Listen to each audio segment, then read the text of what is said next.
The thylacine, more commonly known as the Tasmanian tiger, was the largest carnivorous marsupial at the time of European settlement in Australia. They were once common throughout mainland Australia, but became isolated in Tasmania after the flooding of the Bass Strait and the spread of the dingo on mainland Australia. Figure 1b shows that the thylacine was once widespread, however did not occupy the western mountainous regions.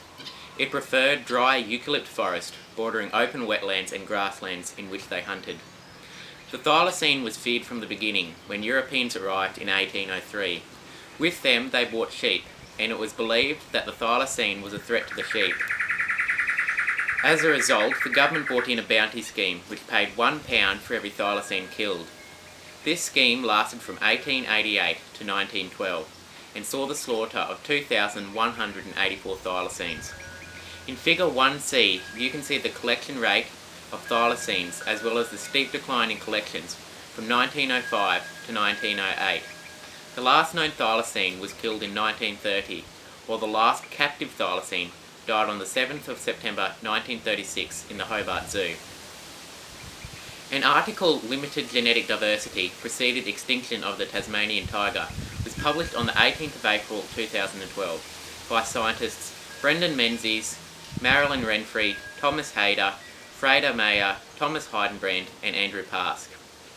Their research was aimed at determining if low genetic diversity aided the extinction of the thylacine. This scenario can be seen with the closely related Tasmanian devil. It has been found to have low genetic diversity, which may have contributed to the spread of the fatal tumour disease. To determine genetic variability, the team analysed the hypervariable region in the mitochondrial DNA control region. Previously, 2 individual thylacines have had their DNA sequenced. These 2 sets of data, along with an additional 12 specimens, were used.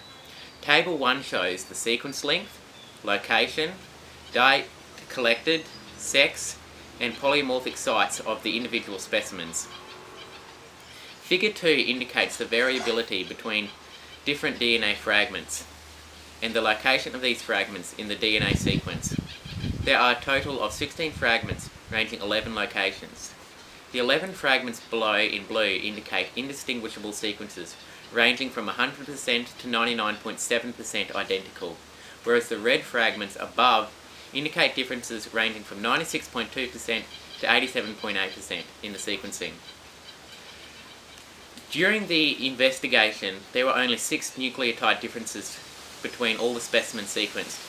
These findings support the team's theory that the population of thylacines was suffering from limited genetic diversity prior to their extinction.